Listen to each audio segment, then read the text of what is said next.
Et salut la gang du rock, j'espère que vous allez bien. C'est moi qui ai le privilège d'être avec vous ce matin pour cette capsule. Et puis aujourd'hui, nous allons aller dans la lettre de 2 Pierre pour faire notre étude là ce matin. Et puis c'est un message que j'ai intitulé, que j'ai nommé Les perles de Pierre. Vous savez, Pierre, dans sa première lettre, a écrit aux églises pour les encourager à travers d'une persécution intense qu'il passait, les encourager, les exhorter, puis leur dire qu'il y a encore de l'espoir. Mais dans sa deuxième lettre, Pierre a écrit aux églises comme un avertissement. Cette lettre a été écrite environ 67 ans après la mort de Jésus.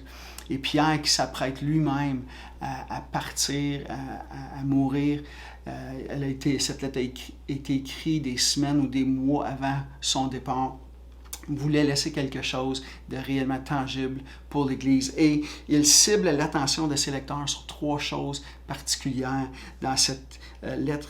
Numéro 1, la pratique de la vie chrétienne.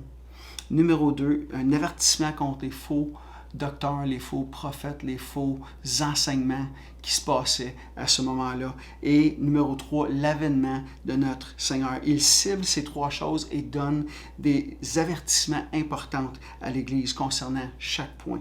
Donc, on va lire juste les 4 premiers versets ce matin qui dit « Simon-Pierre, serviteur et apôtre de Jésus-Christ, à ceux qui ont reçu en partage une foi du même prix que la nôtre, par la justice de notre Dieu et Sauveur Jésus-Christ, que la grâce et la paix vous soient multipliées par la connaissance de Dieu et de Jésus-Christ, notre Seigneur. Comme sa divine puissance nous a donné tout ce qui contribue à la vie et à la piété, au moyen de la connaissance de celui qui nous a appelés par sa propre gloire et par sa vertu, lesquels nous assurent de sa part les plus grandes et les plus précieuses promesses, afin que par elles, vous deveniez participants de la nature divine en fuyant la corruption qui existe dans le monde par la convoitise. À cause de cela même, faites tous vos efforts pour joindre à votre foi la vertu, à votre vertu la science, à la science la tempérance, à la tempérance la patience, à la patience la piété, à la piété l'amour fraternel et à l'amour fraternel la charité. Car si ces choses sont en vous et y sont avec abondance, elles ne vous laisseront point oisives ni stériles pour la connaissance de notre Seigneur Jésus-Christ. Mais celui en qui ces choses ne sont pas est aveuglé, il ne voit point de loin. Il a mis en oubli la purification de ses anciens péchés. C'est pourquoi, frères, appliquez-vous d'autant plus à affermir votre vocation et votre élection, car en faisant cela, vous ne broncherez jamais. Wow, quelle portion des Écritures! Donc, Pierre commence avec sa salutation et son adresse, et il dit ici Simon, il commence en disant Simon Pierre. Et puis, ce qui est intéressant, c'est que dans sa première lettre, il s'identifie seulement comme Simon. Mais je crois que dans cette dernière lettre, Pierre ne voulait pas oublier où il venait, d'où il venait et où Christ l'avait amené à ce jour dans sa vie. Vous savez, peut-être que vous n'êtes pas aujourd'hui où vous voulez être, mais si vous regardez en arrière, lorsque Pierre était Simon avant qu'il rencontre Christ, et lorsqu'il a été appelé Pierre après qu'il a rencontré Christ. Peut-être qu'aujourd'hui, tu as besoin de regarder en arrière et de voir avant que Christ t'a appelé où tu étais. Peut-être que tu n'es pas où ce que tu voudrais être, mais tu n'es certainement pas où tu ne voulais plus être. Donc, there's only up from here. On ne peut juste aller de l'avant à partir d'ici. Donc, regardez, n'oubliez pas d'où vous venez, d'où ce que vous venez avant de rencontrer Christ. Et rappelez-vous aujourd'hui que où vous êtes, c'est à cause que Christ vous a amené là. Simon-Pierre, il débute avec Simon-Pierre. Ensuite, il dit serviteur et apôtre. Vous savez, serviteur et apôtre, c'est ce qu'il fait. Il dit Simon-Pierre, c'est qui il est. Ensuite, il dit serviteur et apôtre. C'est ce qu'il fait et l'autorité qui lui a été déléguée. C'est important ici de remarquer l'ordre des mots. Serviteur et apôtre. Et puis, il y a une vaste différence, vous savez, entre un ambassadeur du roi et le serviteur du roi. Le terme apôtre ici a une pesanteur, une autorité telle celui d'un ambassadeur du roi. Par contre, Pierre ne s'identifie pas comme l'apôtre en premier, il s'identifie comme serviteur. Ne voulant pas que ceux qui écoutent ou ceux qui lisent pensent qu'ils se font dominer par l'apôtre, il voulait que le serviteur sorte de lui avant la domination de l'apôtre. Pour lui, c'était primordial que l'on sache qu'importe qui nous sommes, à quoi nous sommes appelés, on est toujours des serviteurs avant le statut qu'on a été appelé à être. On est toujours des serviteurs avant d'être des pasteurs. On est toujours des serviteurs avant d'être des superviseurs au travail, avant d'être des contremaîtres, avant d'être des avocats, avant d'être des électriciens, des plombiers, des docteurs, des enseignants. On est toujours serviteurs. Partout où nous sommes, nous devons être serviteurs, servir les gens qui sont sous nous, avec un cœur joyeux, avec un cœur qui aime les gens. Pierre, c'était important qu'ils mettent un emphase sur le fait qu'il était leur serviteur avant d'être leur apôtre. Donc, il était Pierre, Simon-Pierre, serviteur et apôtre de Jésus-Christ. Jésus-Christ, c'est pour qui il le fait. C'est son patron. Excusez-moi. À ceux qui ont reçu une foi du même prix que la nôtre. Ça, c'est son public. C'est le public envers qui Pierre va exercer son ministère de serviteur et d'apôtre. Et par la justice de notre Dieu et Sauveur Jésus-Christ, c'est d'où lui vient son autorité pour faire ce qu'il fait. De son Dieu, serviteur Jésus-Christ. Grâce et paix vous soient données. Grâce et paix vous soient données. Vous savez, lorsqu'on lit ce verset rapidement, on ne réalise pas la pesanteur et l'ampleur que ce mot grâce et paix ont et qu'ils contiennent.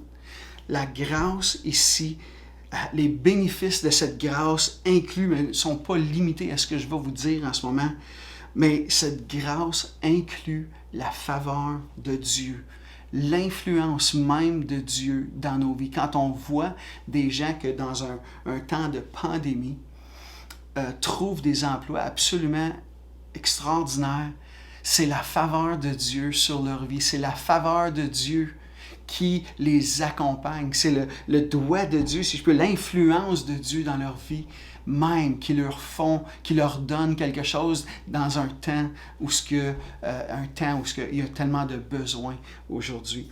La faveur de Dieu, la grâce ici inclut cette faveur non méritée de Dieu, mais qu'il nous donne sans réserve. Et cette grâce inclut également toutes les promesses de ce livre extraordinaire, la Bible. Cette grâce inclut chaque promesse. Vous savez, il y a au-delà de 3000 promesses qui nous ont été données à travers les évangiles, à travers le livre de la Bible. Le mot grâce ici inclut chacune d'elles. Ce mot grâce inclut la joie. On a parlé de la joie la semaine passée. Ce mot grâce inclut la joie, cette joie. Comme Jésus a dit, je vous donne ma joie, non pas comme le monde la donne. Moi, je vous donne une joie que personne ne pourra vous enlever. Cette grâce inclut cette joie. Elle inclut la libéralité. Elle inclut les gens, de donner le goût aux gens d'être libéral avec ce qu'ils ont, aux pauvres, à ceux qui sont dans le besoin. Elle inclut la gentillesse, mais elle inclut surtout la révélation. Cette grâce inclut la révélation, les révélations qu'on peut recevoir de lui. Il dit « grâce et paix vous soient multipliées ». Grâce et paix. Cette paix qu'il nous parle en ce moment, plus on apprend à le connaître, plus on est en paix parce qu'on sait que notre vie, que notre famille, que notre sécurité est en lui. Et on apprend à connaître qui il est, comment il défend, comment il est pour ses enfants. On sait que lui, il va prendre soin de nous. On vit dans un monde qui recherche la paix comme jamais auparavant. Les gens vivent, they're living in turmoil. Il y a je peux appeler ça the perfect storm. Les gens vivent avec une tempête parfaite en dedans d'eux et ils recherchent la paix. La Bible nous dit ceci, la simplicité de la Bible, que celui qui apprend à le connaître davantage, qui grandit dans sa connaissance, qui grandit en apprenant à le connaître, va multiplier la paix et la grâce dans sa vie. C'est absolument incroyable comme promesse, n'est-ce pas? Donc, que la paix, que la grâce et la paix vous soient multipliées. On ne parle pas ici d'addition, on parle d'une multiplication qui prend place en nous.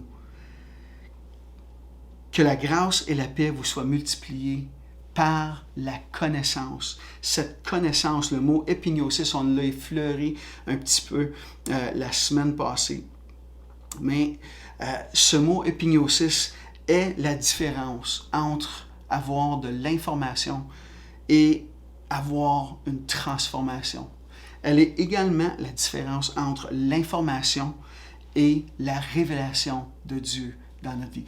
Plus on passe de temps avec lui, plus nous allons être transformés par lui. Plus on passe du temps avec lui, plus on va avoir des révélations de qui il est. Si vous n'avez jamais eu une révélation d'une portion des Écritures, je vous le dis, c'est parce que vous avez besoin de passer du temps là. Vous savez, le bottom line, si je peux le mettre comme ça, le bottom line, c'est qu'on fait du temps dans nos vies pour ce qui nous est important ou ce que nous, on considère important.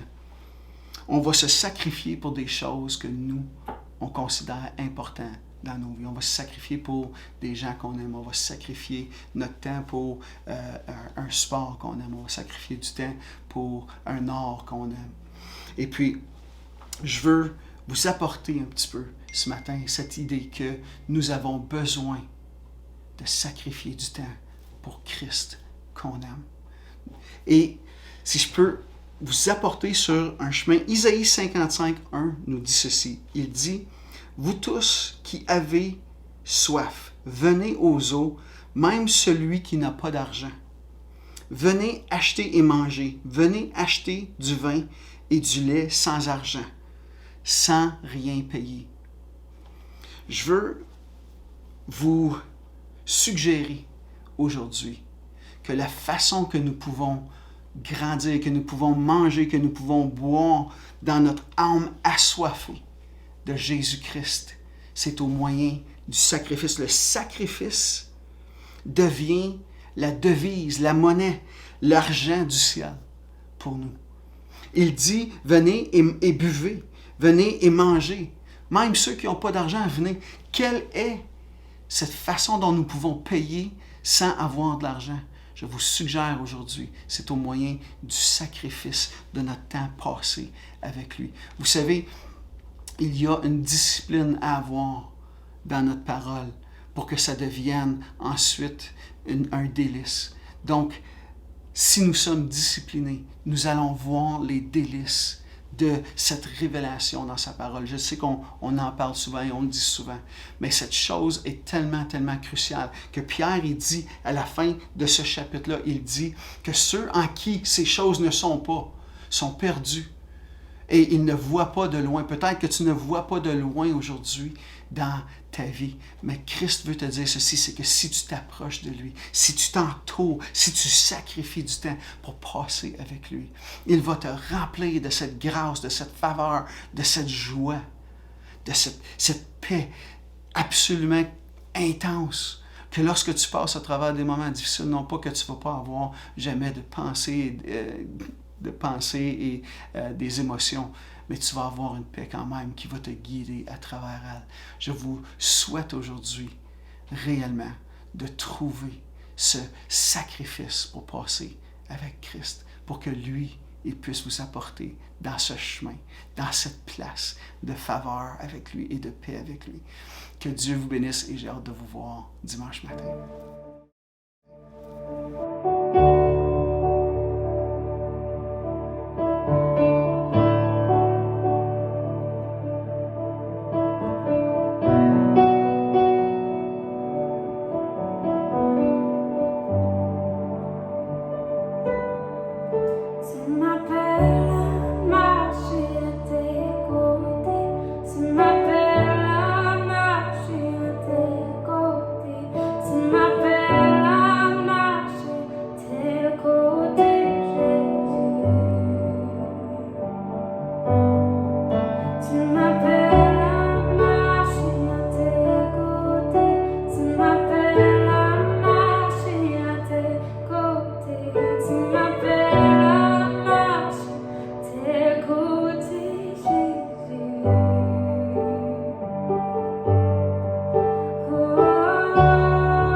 Que